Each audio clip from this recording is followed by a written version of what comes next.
Greetings and welcome to our daily walk through Scripture for January the 26th.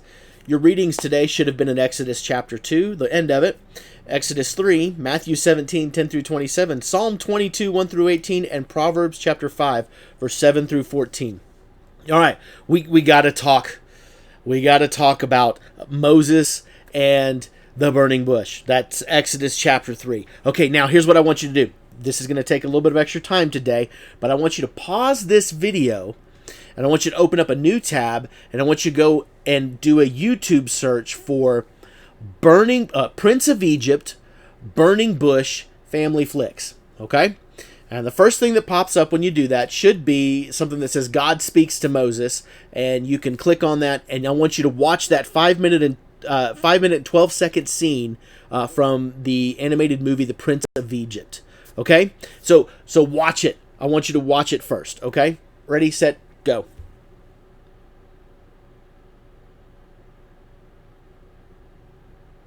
Okay, did you watch it? If you didn't, pause and go watch it for real, because this is, in my mind, what I imagine it must have been like for Moses when he stood in front of this burning bush. I love this scene from this movie, and by the way, if you haven't seen the movie Prince of Egypt, you need to watch it. It is an amazing movie. I love it. It's very accurate to Scripture. It does a good job. It takes a little bit of poetic license, just like in the burning bush scene, but I think it honors God in a beautiful way. And Moses is an interesting person within Scripture, because Moses is a man, and it's reflected a little bit in that scene, a man who doubts himself, mainly because of what he's done and the mistakes that he's made.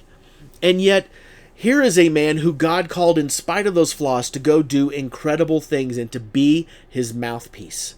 And God gives him a promise and says, I will be with you. Now, why does God do this? Well, Psalm 22, our reading for today, reminds us that David sings this, but this is the plight of the people of Israel. My God, why have you forsaken me? That's exactly what we read in Exodus chapter 2 when it says that, hey, you know what? God remembered his covenant with Abraham, with Jacob. This is the fulfillment of that promise, that I'm going to deliver you and I'm going to make you the father of many. Well, God has done this in Egypt, but now it's time to move them to the promised land that he promised to Abraham, and then he promised to Isaac. Yet you are holy. This is continuing.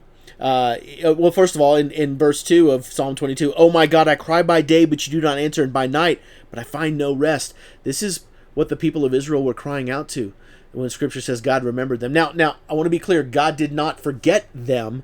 That's just a turn of phrase that's used in Scripture to remind us that God never forgets. He always remembers. And in verse 3, yet you are holy, enthroned on the praises of Israel, and you, our fathers, trusted. They trusted, and here it is, you delivered them. This is a direct reference to what we're reading here in Exodus. To you they cried and were rescued, and in you they trusted and were not put to shame.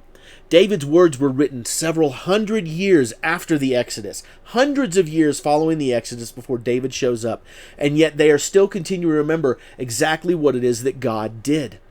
And this is important for us to remember as we look at these verses, as we look and see what God did. This is our testimony to knowing that God is going to continue to do his work in the future, because he has always done it. He has always fulfilled it. This goes back to when we were talking about when John the Baptist was having doubts when he was in prison. He said, how do I know that you're Messiah? Jesus didn't say, because I am. He said, go back and look what I've done. The blind are seeing, the lame are walking, the deaf are hearing. People are being healed.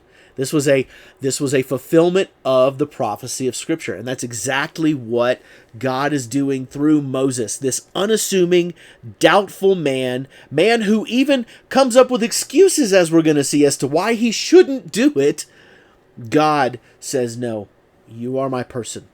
And we can take comfort in that. I haven't murdered anybody as far as I'm aware. At least in the last 46 years, I haven't killed anybody. And yet God can use me just like he used Moses. Moses ends up, through this process, as we're going to watch, becoming really the standard by which everyone else becomes measured. And Moses ends up well, he ends up writing this very book, in the book of Exodus, an accounting of what happens. All because of this scene, this burning bush, when God looked beyond and convinced Moses to look beyond his past transgressions and instead follow him. All right, there it is. Have a blessed day. We'll see you next time.